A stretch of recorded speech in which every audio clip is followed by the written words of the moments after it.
I stood on the porch of my own beach house, the one my husband and I built 40 years ago with our bare hands, and watched my daughter-in-law open the door with a smile so cold it could freeze hell itself.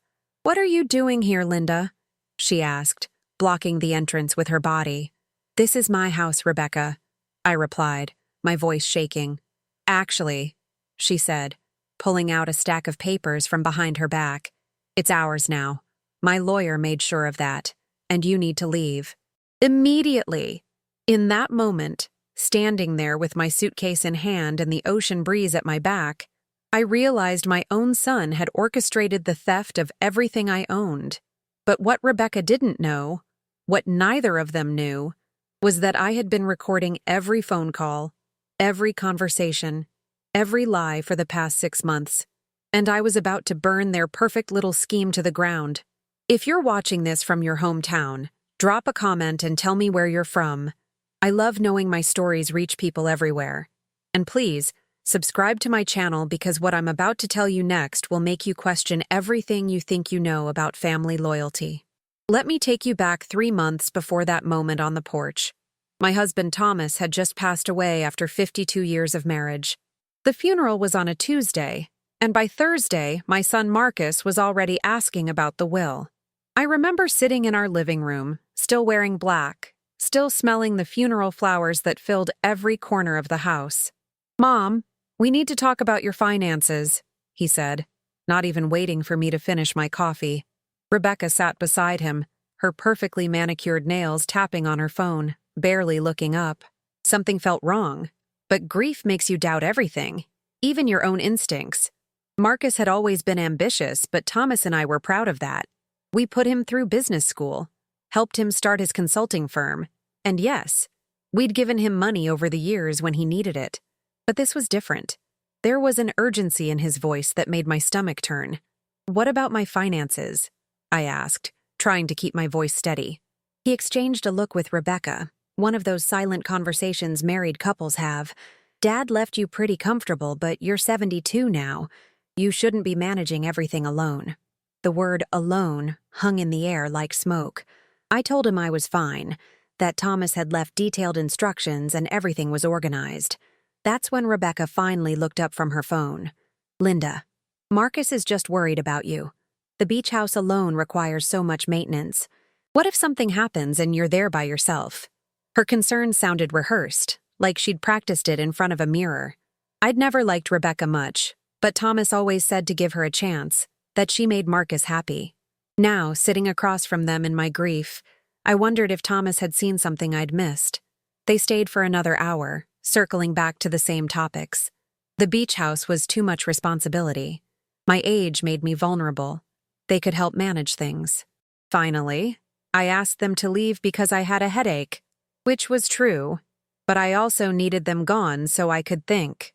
After they left, I sat in Thomas's chair and cried, not just for losing him, but because somewhere deep down, I knew my son was planning something.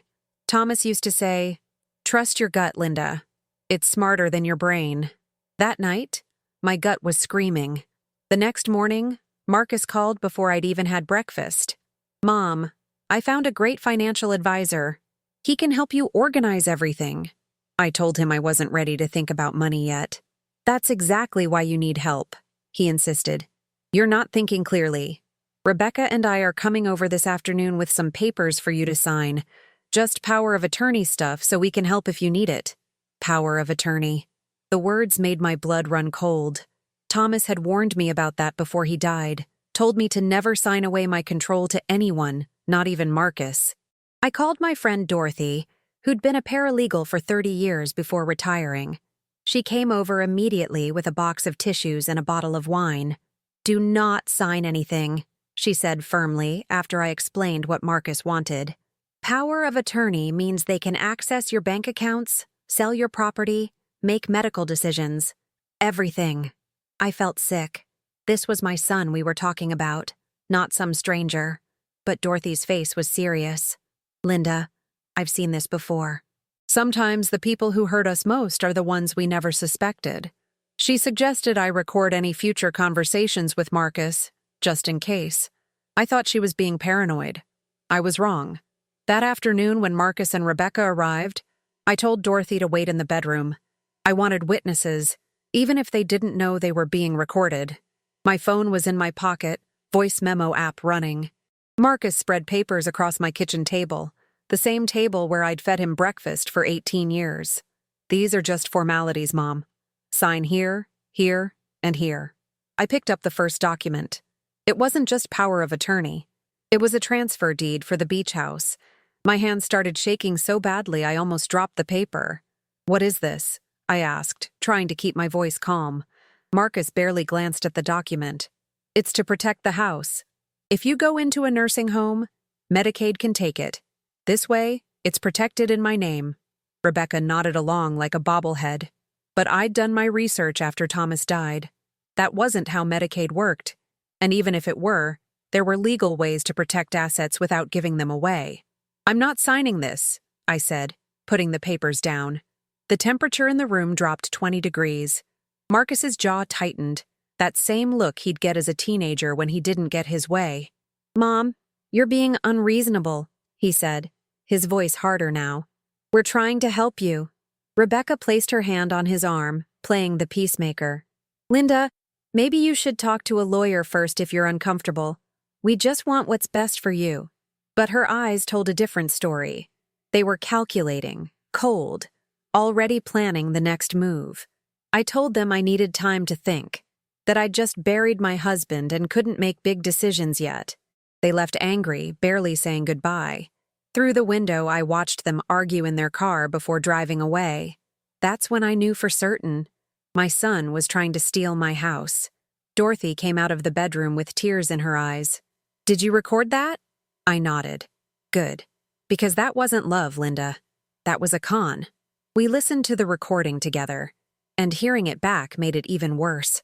The manipulation was so clear, so calculated. My son's voice, the son I'd raised to be honest and kind, lying to his own mother. That night, I couldn't sleep. I kept thinking about all the times over the past year when Marcus had visited, always asking about my plans, always suggesting I was getting too old to manage things alone. Had this been his goal all along, even before Thomas died? The next week, Marcus called every single day. Each conversation followed the same pattern: concern about my well-being, suggestions that I was overwhelmed, offers to help that always came back to signing over control. I recorded every call. On the 5th day, he tried a different approach.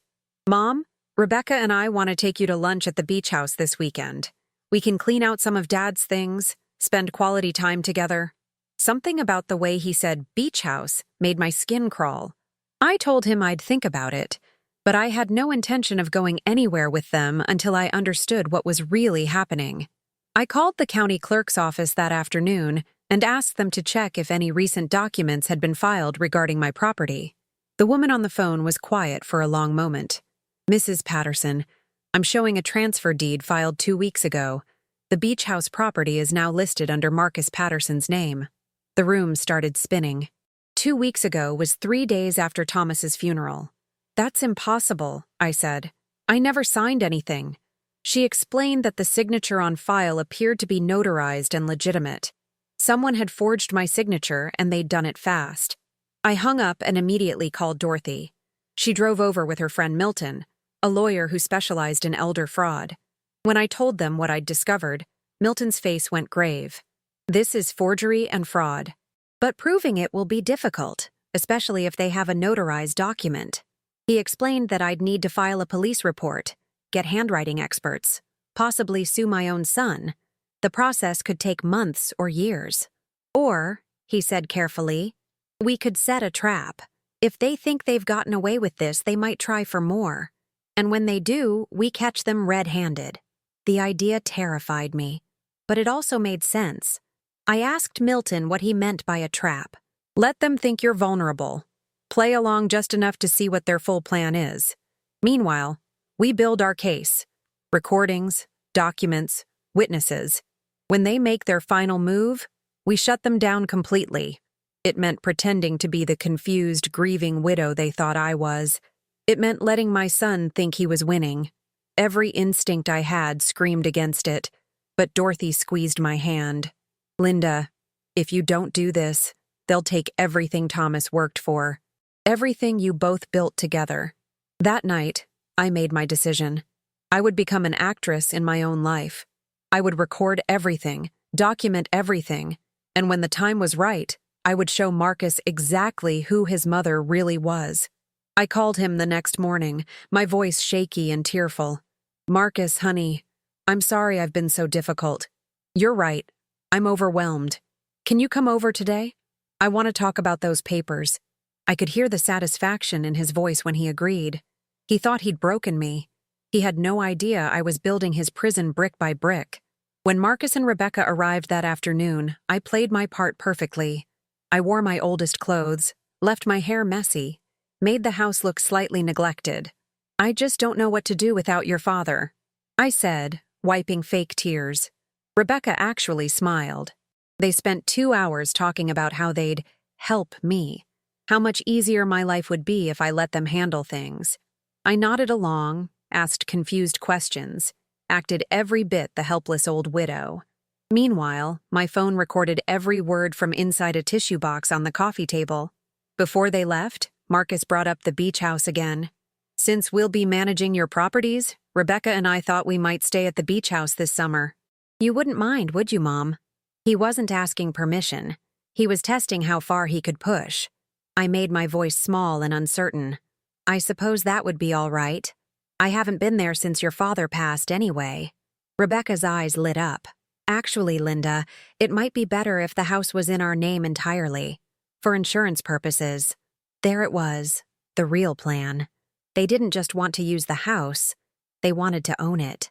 I pretended to consider this, then said I'd think about it. I needed them confident, not suspicious. Over the next month, I became the world's greatest actress. Every phone call with Marcus, I sounded more confused, more dependent. I forgot appointments I'd never made. I called him asking for help with simple tasks I could do in my sleep. He ate it up, convinced his mother was declining fast. Meanwhile, I was meeting with Milton twice a week, organizing every piece of evidence.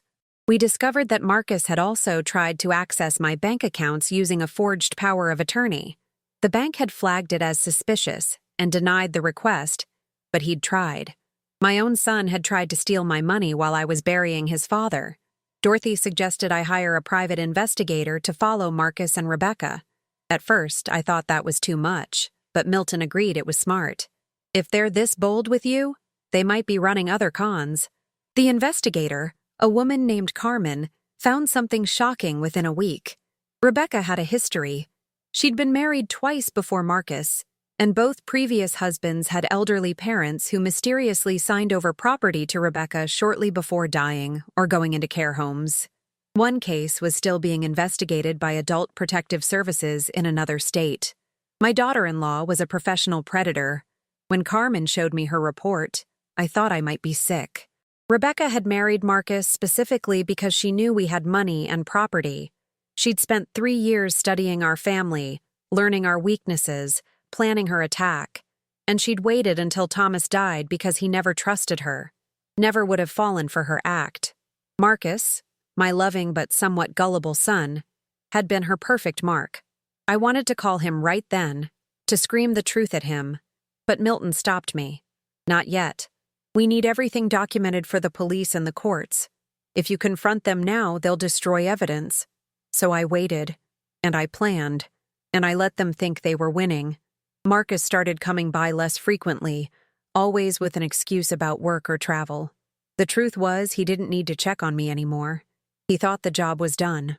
Rebecca, however, started calling more often. "Just checking on you, Linda." But I knew she was really checking to see if I'd discovered their fraud yet. Each call was recorded, added to the growing file Milton was building. We now had enough evidence to file criminal charges, but Milton suggested we wait for one more thing, catching them in the act of trying to physically take the beach house. That's when I told Marcus I wanted to visit the beach house one last time, to say goodbye to the memories, I said, my voice breaking convincingly. He tried to talk me out of it, said the house was being renovated, that it wasn't safe. But I insisted, played the grieving widow card. Please, Marcus. I need to see where your father and I were happiest. Finally, he agreed, but said he'd meet me there to make sure I was safe. He was really going there to control the narrative, to make sure I didn't discover what they'd done. He had no idea I already knew everything. And he definitely didn't know that when I showed up at that beach house, I'd have the police, a lawyer, and all the evidence of his fraud waiting right behind me.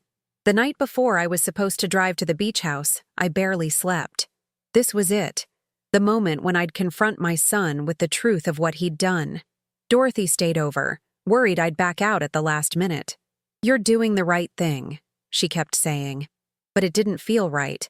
It felt like my heart was being ripped from my chest. This was my child, the baby I'd nursed and raised and loved unconditionally. And tomorrow I was going to have him arrested.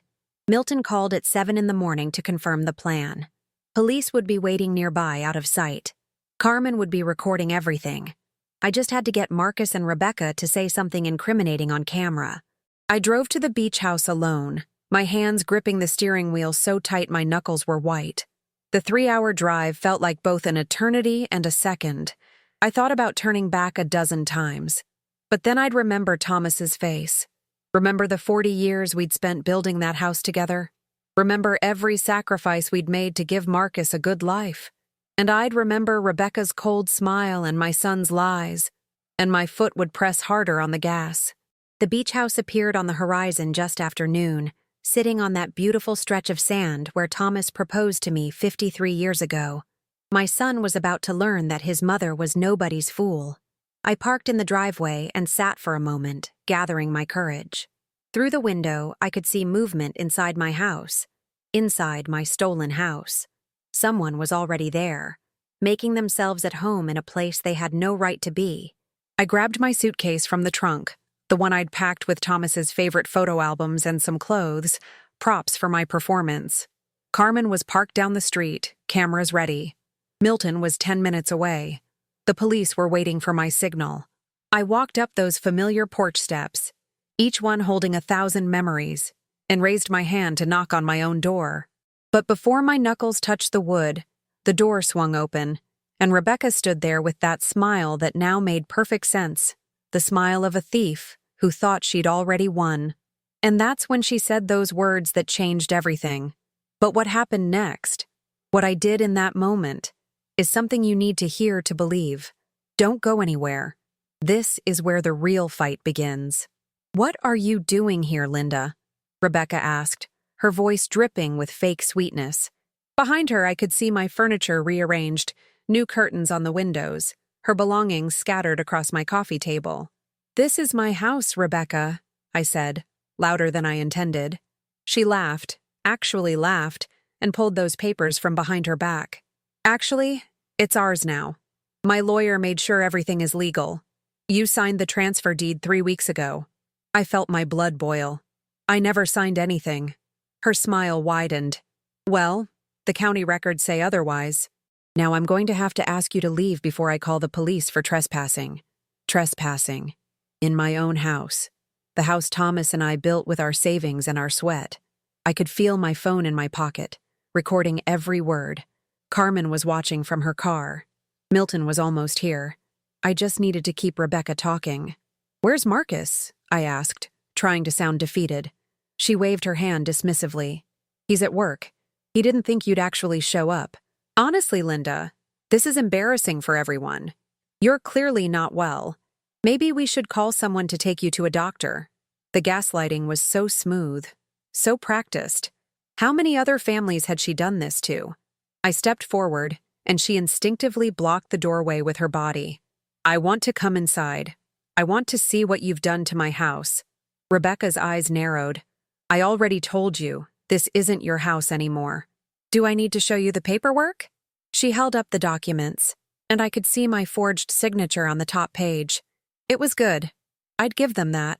But it wasn't perfect. The investigator had already confirmed the notary stamp was fake. "Show me," I said, reaching for the papers. She pulled them back. "I don't think so. You're clearly confused. This is sad, Linda. Really sad." That's when Marcus pulled into the driveway. I heard his car door slam, heard his footsteps on the gravel, and then there he was, my son, looking annoyed that I'd disrupted his theft. "Mom, what are you doing here?" He didn't even pretend to be happy to see me. Rebecca turned to him with exaggerated concern. "She just showed up demanding to come in. I think she's having some kind of episode." Marcus rubbed his face. That gesture he'd made since childhood when things weren't going his way. "Mom, we talked about this. The house needed to be transferred for tax purposes. You agreed." Another lie. So casual it made my stomach turn. "I never agreed to anything," I said, my voice stronger now. "You forged my signature." Marcus's face went red. "That's a serious accusation. You're obviously not thinking clearly. Rebecca, call Dr. Morrison. Mom needs to be evaluated." They were going to try to have me committed. The realization hit me like ice water. This wasn't just about the house. They wanted to declare me incompetent so they could take everything. "I don't need a doctor," I said. "I need my son to tell me the truth. Did you forge my signature or not?" He looked at Rebecca, then back at me. "Mom, you're embarrassing yourself. Just go home." "This is my home." The words came out as a shout. I couldn't help it. 52 years with Thomas, 40 years of memories in this house, and my own child was standing there telling me to leave. Marcus stepped closer, his voice dropping. "Listen to me carefully. The house is in our name now. The paperwork is legal. If you keep making accusations, we'll have to take legal action against you for slander." It was a threat, clear and direct. Rebecca added, "We really don't want to do that, Linda. We care about you. But you're not well. Anyone can see that." The tag team manipulation was textbook. Milton had warned me this was how they'd play it. I pulled out my phone and Marcus's eyes went wide. "What are you doing?" I held it up so they could see the recording app. "Documenting every word you're saying." Rebecca grabbed for it, but I stepped back. "That's illegal," she hissed. "Actually, this is a one-party consent state," I said, quoting Milton. "I can record any conversation I'm part of." Marcus looked genuinely panicked now. "Mom, turn that off. We're family. We don't record each other." But his hands were shaking. He knew exactly what he'd said, what they'd both said, and he knew it was all being documented. "Tell me about Rebecca's previous marriages," I said, watching their faces. Marcus looked confused, but Rebecca went pale. "What are you talking about?" I took a step forward. The two husbands before Marcus, the elderly parents who mysteriously signed over property right before dying, the investigation in Connecticut. Rebecca's mask finally slipped. The sweet, concerned daughter-in-law disappeared, replaced by something cold and calculating. "You've been investigating me?" Marcus turned to her. "What is she talking about? What investigation?" But Rebecca ignored him, focused entirely on me. "You can't prove anything. I have a private investigator who might disagree." I could see Carmen getting out of her car now, walking toward us with her camera visible. Marcus saw her too. "Who is that?" His voice cracked. "That's Carmen. She's been following you and Rebecca for the past month. Did you know your wife has done this exact same thing to 2 other families? That there's an active adult protective services case against her in another state?" Marcus turned to Rebecca, his face a mix of confusion and dawning horror. "Is that true?" Rebecca's jaw clenched. "Don't listen to her. She's making things up because she can't accept that she's old and losing control." But I could see doubt in my son's eyes now. "Marcus, honey, I need you to listen to me. Really listen." I softened my voice, tried to reach whatever part of my son was still in there. "I never signed any papers transferring this house. Someone forged my signature. The notary stamp is fake. I had it verified. Rebecca has a pattern of marrying men with wealthy parents, then systematically stealing their property." Marcus shook his head. No, that's not." Rebecca cut him off. "She's trying to manipulate you. Can't you see that? She's always controlled you, always made you feel guilty." The way she said it, so venomous, finally seemed to wake something in Marcus. "I know this is a lot to take in, but stay with me, because what Marcus did next shocked even me. Sometimes the people we love surprise us, both for better and worse." "How did you get the notary stamp?" Marcus asked Rebecca, his voice quiet. She turned to him, surprised. "What?" He repeated the question, louder this time. "If Mom never signed the papers, how did you get a notarized signature?" Rebecca's mouth opened, then closed. The lawyer handled all of that. But Marcus was shaking his head. Which lawyer? Because you told me Mom's lawyer did the paperwork. But now you're saying our lawyer did it? He was piecing it together, finally seeing what I'd seen months ago. Rebecca tried to touch his arm, but he pulled away. Don't. Just tell me the truth. Did you fake those documents? The silence that followed was deafening.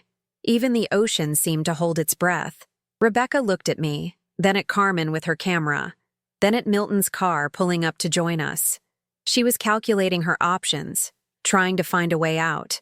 You have no idea what it's like, she finally said. Her voice different now, harder, more real than I'd ever heard it. To watch people like you waste money on houses you barely use while the rest of us struggle. I almost laughed. So you decided to steal from us? She straightened her spine.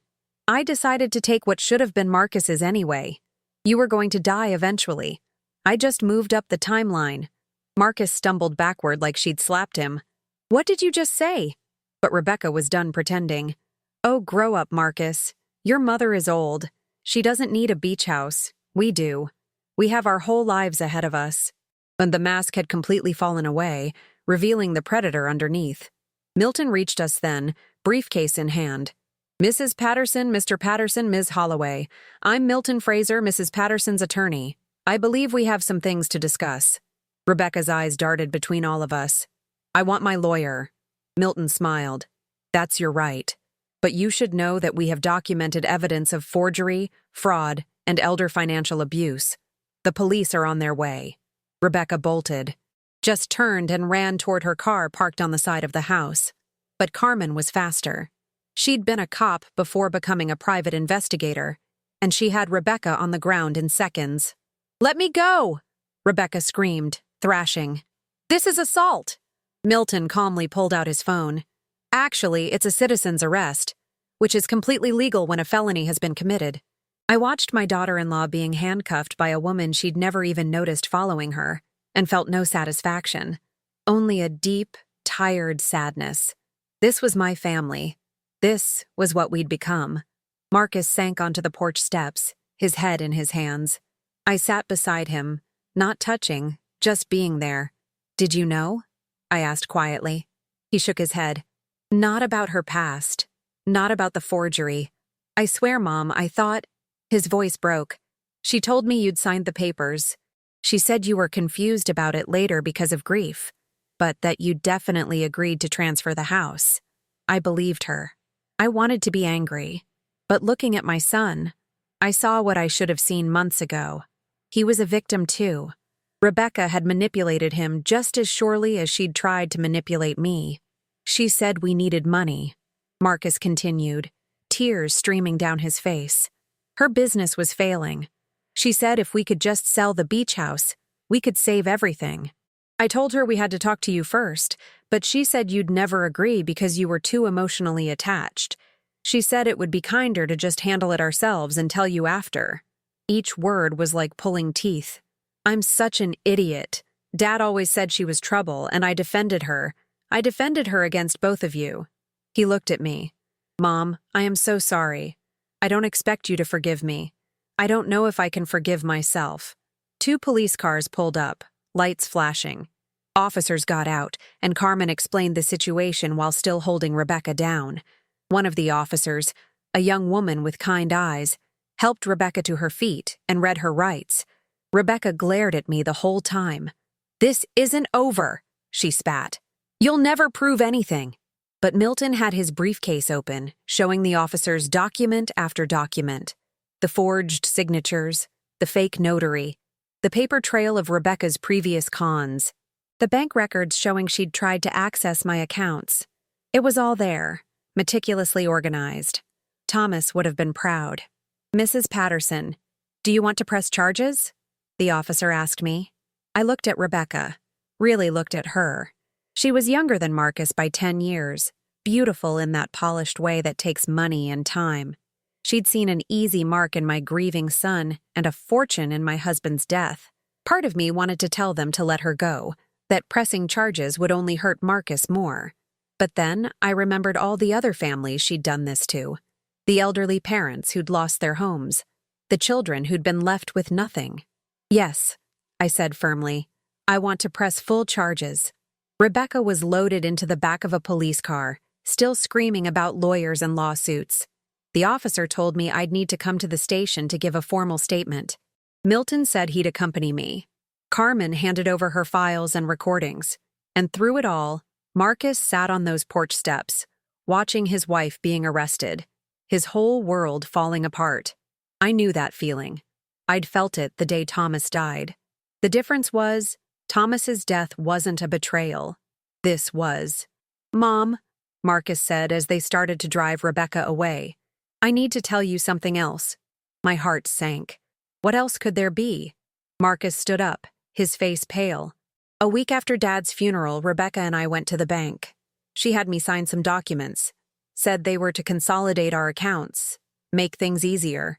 He couldn't look at me. But now I'm thinking, "Mom, I think I might have signed something that gave her access to your accounts too. She said you'd signed a power of attorney making me your financial representative and that I needed to add her as a co-signer in case something happened to me." The full scope of their plan hit me then. They hadn't just wanted the house, they'd wanted everything. "Did she get access?" I asked, trying to keep my voice steady. Marcus shook his head. "The bank flagged it as suspicious.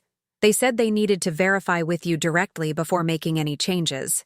Rebecca was furious. She said the bank was incompetent, that we'd take our business elsewhere. He looked at me finally. That's when she started pushing harder to get the house. I think she knew time was running out, that you'd figure things out eventually. The bank's fraud protection had saved me. If they'd approved that access, Rebecca could have emptied every account I had before I even knew what was happening. Milton was taking notes of everything Marcus said. "This is all extremely helpful," he told my son. "Your testimony, combined with the evidence we have, should be enough to ensure she serves significant prison time." Marcus nodded numbly. "What about me? Am I going to jail too?" Milton glanced at me before answering. "That depends on several factors. Did you knowingly participate in the forgery?" Marcus shook his head violently. "No. I swear, I thought Mom had signed everything. I never would have—" He couldn't finish the sentence. Milton continued. "Then you were likely a victim of manipulation as well. However, you'll need your own lawyer. I represent your mother, and there may be a conflict of interest." The second officer, an older man with gray hair, approached us. "Mrs. Patterson, I want you to know we've seen cases like this before. It's more common than people realize. Family members exploiting elderly relatives. I wasn't sure if I should be offended by elderly or grateful for his understanding. The district attorney will be in touch within 48 hours to discuss the charges. We're taking Ms. Holloway to the station now. You're free to enter your home. My home." It had taken lawyers and investigators and recordings and a confrontation on my own porch, but it was finally confirmed as mine again. I walked up the steps and opened the front door. Inside, the house looked so different from how Thomas and I had left it. New furniture, modern decorations, framed photos of Marcus and Rebecca on every surface. None of our wedding pictures, none of the family photos from when Marcus was young. It was like they'd tried to erase us. "I'll help you put everything back," Marcus said quietly from behind me. I turned to look at my son. He looked older somehow, aged by the events of the past few hours. "We'll talk about that later," I said. "Right now, I need you to go home. Think about what you want to do next. Get your own lawyer like Milton suggested." Marcus hesitated. "Are you going to forgive me?" It was such a childlike question. I thought about all the years I'd spent raising him, teaching him right from wrong, sacrificing so he could have opportunities Thomas and I never had. "I don't know yet," I answered honestly. "You hurt me, Marcus. Even if you were manipulated, you still chose to believe her over me. You chose to go behind my back instead of having an honest conversation. That's going to take time to heal." He nodded, tears streaming down his face again. "I understand. I'll go." He paused at the door. "Mom, Dad would be ashamed of me, wouldn't he?" The question broke my heart. "Probably," I admitted. "But he'd also want you to learn from this. To be better. Your father always believed people deserved second chances if they truly wanted to change. Marcus nodded and walked to his car. I watched him drive away, wondering if our relationship could ever recover from this, wondering if I even wanted it to. Inside my house, surrounded by a stranger's belongings, I felt both victorious and devastated. I'd won the battle, but at what cost? My husband was gone. My son was broken. My family was destroyed. The beach house was mine again, but it felt hollow. Dorothy called as I was standing there in the middle of the living room. "Did it work? Are you okay?" Her voice was frantic with worry. "It worked," I said, my voice flat. "Rebecca was arrested. The house is mine." "But Dorothy, I don't feel good about it. I just feel tired." She was quiet for a moment. "Linda, you did the right thing. If you hadn't stopped her, she would have taken everything. And she would have done it to someone else's family next." I knew she was right. But right then, staring at my violated home, I just wanted Thomas back. I wanted his arms around me, his voice telling me everything would be okay. The worst was over, but the healing hadn't even begun. And what I discovered in the next few days about the full extent of Rebecca's plans would make everything I'd already learned look small. Some betrayals run deeper than property and money. They cut right to the soul. That night, alone in my beach house, I couldn't sleep. Every room held memories that Rebecca had tried to erase, but also new memories of betrayal I'd never forget. Around 2 a.m, my phone rang. It was Detective Sarah Chen from the Fraud Division. "Mrs. Patterson, I'm sorry to call so late, but we found something going through Ms. Holloway's belongings. I think you need to come to the station." Her voice had that careful tone police use when they're about to deliver devastating news. I got dressed in the dark, my hands shaking as I buttoned my shirt. What else could there possibly be? At the station, Detective Chen led me to a small interview room. On the table was a laptop, a stack of documents, and what looked like medical files. "We found these in Ms. Holloway's car," she explained. "Mrs. Patterson, did you know your daughter-in-law had a life insurance policy on your husband?" My blood ran cold. "What?" She opened one of the folders. "$1 million policy, taken out 8 months before his death. Your son is listed as the beneficiary, but Rebecca had him sign documents giving her full access to any life insurance payouts." I couldn't breathe, couldn't think. 8 months before Thomas died. "Are you saying—" I couldn't finish the sentence. Detective Chen's face was grave. "We're investigating the circumstances of your husband's death. According to these notes in her laptop, Rebecca had been researching untraceable heart attack medications for months before he passed." The room started spinning. "She murdered him?" The words felt surreal coming out of my mouth. "We're exhuming the body tomorrow for a full toxicology screening. The original autopsy was ruled natural causes because your husband had a history of heart problems. But given what we've found, we need to be thorough. My Thomas. My gentle, loving Thomas, who gave Rebecca nothing but kindness. She'd killed him for money. I don't remember much about the drive back to the beach house. Dorothy met me there. Detective Chen had called her. She held me while I sobbed, the kind of crying that comes from the deepest part of your soul. He was healthy, I kept saying. The doctor said his heart was strong for his age. He was doing so well. Dorothy's own tears mixed with mine. I know, honey. I know. We sat on the porch as the sun came up, watching the waves crash against the shore where Thomas used to walk every morning. He'd loved this place, and someone had stolen him from it. Stolen him from me. The next few days were a blur of police interviews and lawyer meetings. The toxicology results came back positive for a rare cardiac medication that Thomas had never been prescribed. In therapeutic doses, it was harmless, but in the amount found in his system, it would cause exactly the kind of heart attack he'd suffered. Rebecca had literally gotten away with murder, until now. Marcus came to see me the day after the results came in. He looked like he'd aged 10 years overnight. Mom, I didn't know. I swear to God, I didn't know. His voice was hoarse from crying. She killed Dad. She killed him and I let her into our family. I wanted to comfort him, but I couldn't. Not yet. Did you know about the life insurance policy? I asked. Marcus nodded miserably. She said it was a standard thing for married couples.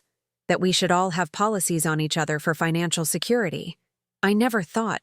He broke down completely. I helped her kill Dad. If I hadn't signed those papers, if I'd asked questions, but I stopped him. Marcus, you didn't kill your father. She did. You were manipulated just like I was about to be. It was true. Rebecca had been playing a long game, and we'd all been her pawns. The difference was, I'd figured it out before she could finish. Thomas hadn't been so lucky. The trial happened faster than I expected. Rebecca's lawyer tried to get the murder charge dismissed, claiming insufficient evidence, but the combination of the toxicology report, her laptop searches, and the fraudulent life insurance policy was damning. The prosecutor also brought in testimony from Rebecca's previous marks, 3 other families she'd conned. One woman, Mrs. Eleanor Grant, testified that her husband had also died suddenly of a heart attack shortly after Rebecca married her son. They'd never investigated because Rebecca had disappeared with the money before anyone thought to question the death. Hearing Eleanor's story was like looking into a mirror. That could have been me, giving testimony about my own murder if I hadn't been suspicious enough to fight back. Marcus testified against Rebecca. I watched my son sit in that witness box and describe how she'd manipulated him, forged documents, and systematically planned to steal everything from his family. Did you know she'd killed your father? The prosecutor asked. Marcus's voice broke. No. If I'd known, if I'd even suspected, he couldn't finish. Rebecca stared at him from the defense table with pure hatred. The woman he'd loved, who'd shared his bed and his life, looking at him like he was garbage. I wondered if she'd ever loved him at all, or if he'd only been a means to an end from the very beginning. The jury deliberated for 6 hours. When they came back, the 4-woman read the verdict in a steady voice. Guilty of first-degree murder, guilty of elder fraud, guilty of forgery, guilty of conspiracy. Rebecca showed no emotion as each guilty verdict was read. But when the judge sentenced her to life in prison without possibility of parole, something flickered across her face. Not remorse. I don't think she was capable of that. But maybe the realization that she'd finally been caught by someone smarter than she expected. An old woman she'd underestimated. As they led her away in handcuffs, she looked directly at me. You destroyed my life, she hissed. I looked right back at her and said, no, I saved mine. After the trial, Marcus and I had to figure out what we were to each other now. We met at a cafe halfway between our homes, neutral territory. I want to make this right, he said immediately. But I don't know how. I can't bring Dad back. I can't undo the pain I caused you. I stirred my coffee, watching the cream swirl. No, you can't. And I can't pretend the last year didn't happen. He nodded, accepting that. But, I continued, you testified against her. You told the truth even though it was hard. That means something. Marcus's eyes filled with tears. Is there any way you can forgive me? Eventually? I thought about Thomas, about what he would want. He'd loved Marcus so much, been so proud of him. Your father used to say that people deserve second chances if they're willing to do the work to earn them.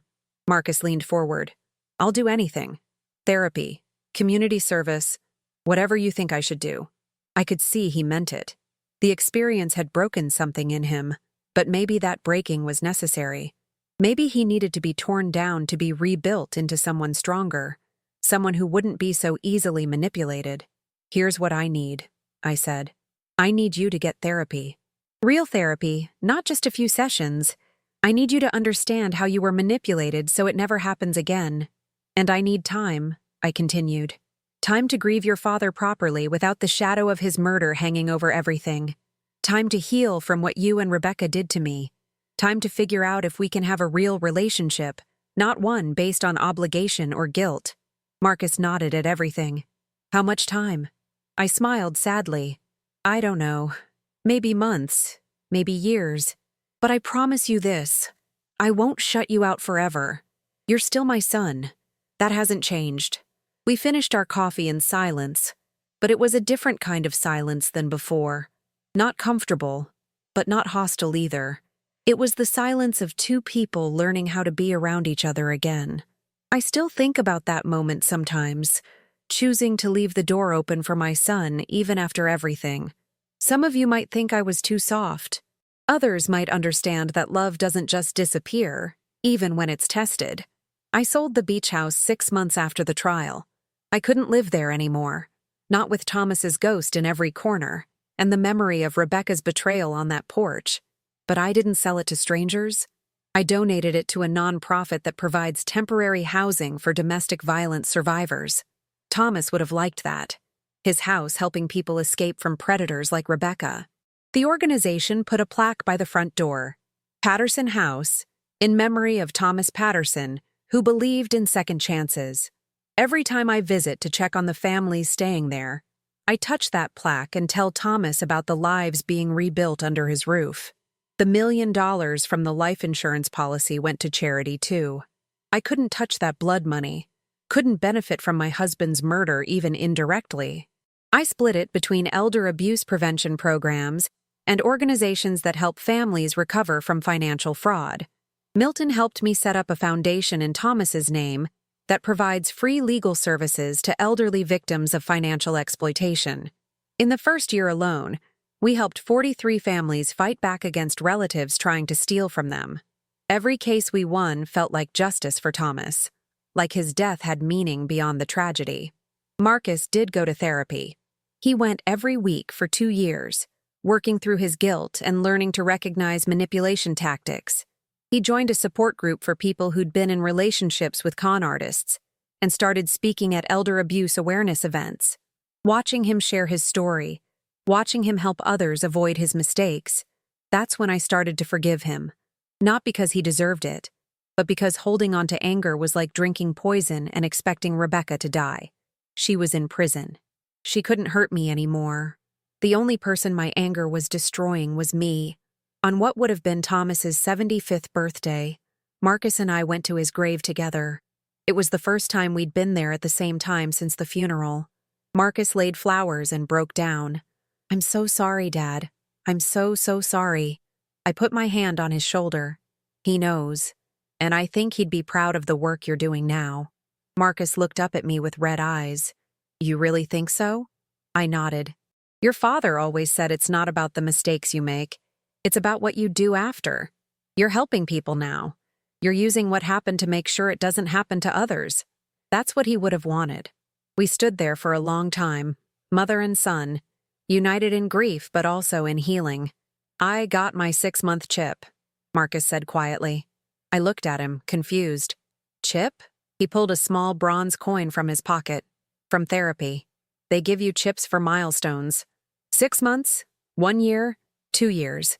This means I've been in recovery for 6 months. Not from substances, but from toxic relationships and codependency." I took the chip, feeling the weight of it. Such a small thing, but it represented so much work, so much growth. "I'm proud of you," I said, and meant it. Marcus hugged me then, and this time I hugged him back. Dorothy threw me a 73rd birthday party at her house. It was small, just her, Milton, Carmen, and Marcus. We ate cake and told stories about Thomas, the happy memories instead of the painful end. Carmen shared that she'd gotten 3 new clients because of our case. All elderly women who'd seen the news coverage and recognized similar patterns in their own families. "You started something," she told me. "Women are fighting back now. They're not just accepting that their kids can steal from them." It felt good, knowing that Thomas's death and my fight had sparked something bigger. That other families were being saved because I'd refused to be a victim. Marcus gave me a gift wrapped in blue paper, Thomas's favorite color. Inside was a photo album he'd made, filled with pictures from throughout our marriage. Thomas and me on our wedding day, young and hopeful. Us holding baby Marcus in the hospital. Family vacations, Christmas mornings. Ordinary moments made extraordinary by love. The last page had a recent photo of Marcus at one of his speaking events, helping another family understand their rights. Under it, he'd written, "Dad's legacy continues. Thank you for not giving up on me. Love, Marcus." I cried, of course. But they were good tears this time. Healing tears. That night, back in my new apartment downtown, I sat by the window and looked at the stars. I talked to Thomas like I had every night since he died. I think we did okay with Marcus. He's going to be all right. I imagined Thomas smiling, proud of our son for finally growing up. And I'm going to be all right too. It took almost losing everything to realize how strong I am. But I know now. The apartment was small compared to the beach house, but it was mine. No memories of Rebecca, no ghosts of betrayal. Just a fresh start at 73 years old. I started volunteering at the foundation twice a week, talking to other victims of elder fraud. Many of them were where I'd been a year ago. Shocked, hurt, unable to believe their own family had betrayed them. I'd tell them my story, show them it was possible to fight back, to rebuild. You're not helpless, I'd say. And you're not alone. One woman, Patricia, reminded me so much of myself. Her daughter had stolen her house while she was recovering from surgery. I feel so stupid, Patricia said, crying. How did I not see it? I took her hand. Because you loved her. Because you trusted her. That's not stupidity. That's what good mothers do. The hardest part of healing wasn't the legal battles or even the grief. It was learning to trust again. Learning that not everyone was out to hurt me. Marcus proved himself slowly, through consistency and honesty. He never missed a therapy session. He paid back every cent he'd taken from me, even though I told him it wasn't necessary. It is for me, he insisted. I need to make this right. He introduced me to his new girlfriend, Sarah, a lawyer who worked in elder advocacy. She was nothing like Rebecca, genuine, kind, with her own career and resources. Mom, I want you to meet her, but only if you're ready, Marcus said. I was nervous, but I agreed. Sarah and I talked for hours about her work, about the foundation, about anything but the past. When she left, she hugged me. Thank you for giving him another chance. He talks about you all the time. 2 years after the trial, I got a letter from prison. Rebecca wanted to see me. She claimed she had information about other victims, other families she'd conned. The detective thought I should go, that her testimony could help close cold cases. I almost said no. But then I thought about Eleanor Grant, about the other families still looking for closure. So I went. The prison was cold and gray, exactly what I expected. Rebecca looked different. Older, harder, her beauty faded by fluorescent lights and concrete walls. Thank you for coming, she said, as if we were meeting for lunch. I didn't do this for you, I replied. I did it for your other victims. She told me about 7 other families over the span of an hour. Names, dates, details that could help investigators. I recorded everything for the police. When she finished, she leaned back and studied me. You know, I almost respected you at the end. Most people never figure it out. I met her eyes. I had a good teacher. My husband taught me that when someone shows you who they really are, believe them. You showed me exactly who you were. I just didn't want to see it at first. Rebecca smiled, but it didn't reach her eyes. Do you hate me? I thought about it. No, I feel sorry for you. You could have had a real family, real love. Instead, you chose this. I gestured around the sterile visiting room. And now you'll die in here, alone, with nothing but the money you never got to spend. As I walked out of that prison, I felt the last piece of anger leave my body. Rebecca couldn't hurt me anymore. She couldn't hurt anyone anymore. I drove straight to Thomas's grave and told him about all the families we'd helped, all the good that came from his death. We won, I said. Not the way we wanted to, not without you, but we won. The sun was setting, painting the sky in shades of orange and pink. Thomas had always loved sunsets. He said they reminded him that endings could be beautiful too. I understood that now. Our story had ended, but there was beauty in how I'd fought for his memory, for our family, for justice. Marcus met me at the grave. He came every week now, talking to his father about his life, his progress, his hopes. How was the prison visit? He asked. I told him everything Rebecca had said. I hope those other families get closure, he said quietly. We stood in silence for a moment. Then Marcus said, Mom, Sarah and I are getting engaged. My heart jumped. Marcus, he held up his hand. I know what you're thinking, but we've been together 2 years. She's been through the same therapy I have. We're doing this right. Slow, honest, with professional help. He paused. I'd like your blessing, but I'll understand if you can't give it. I looked at my son, really looked at him. He wasn't the naive man who'd fallen for Rebecca's con anymore. He'd done the work, faced his demons, and come out stronger.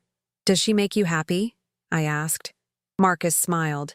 She makes me want to be better every day, and she's not afraid to call me out when I'm wrong.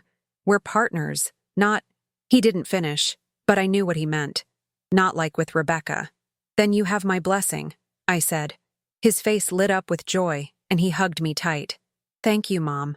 That means everything. Over his shoulder, I could see Thomas's headstone. I like to think he was smiling too, proud that our son had learned, grown, and found real love. The wedding was small and beautiful. Sarah's family, Dorothy, Milton, Carmen, and a few close friends. Marcus asked me to walk him down the aisle since Thomas couldn't. Are you sure? I asked. I've never seen a groom walked down the aisle by his mother. He laughed. We're not exactly traditional at this point. Besides, you're the one who saved me, who didn't give up on me. It should be you. So I walked my son to his bride, both of us crying happy tears.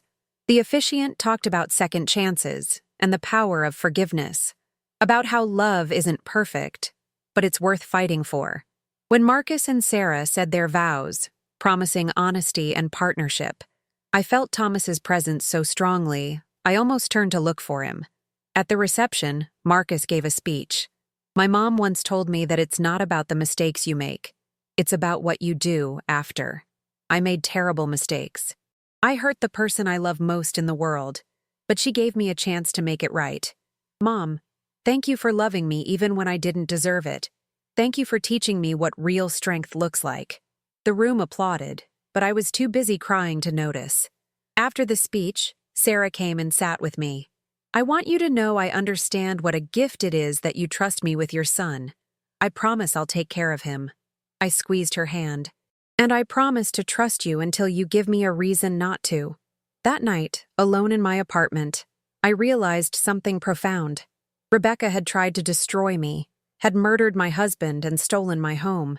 But in doing so, she'd shown me strengths I never knew I had. She'd taught me to fight, to investigate, to never accept betrayal as inevitable. She'd inadvertently given me a purpose, helping other elderly victims find their voice. If she'd never come into our lives, Thomas might still be alive. That would always be the tragedy I carried, but I'd built something meaningful from that tragedy.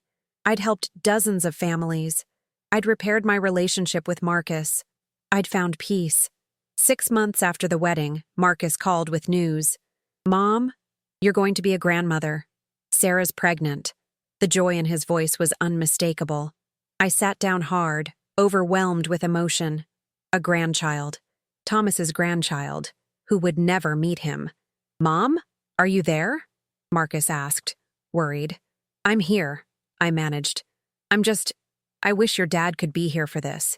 Marcus was quiet for a moment. Me too, but we'll tell the baby all about Grandpa Thomas. About how he was kind and strong and believed in second chances. The baby will know him through our stories. And that would have to be enough. When baby Thomas, named after his grandfather, was born, I held him and saw my husband's eyes looking back at me.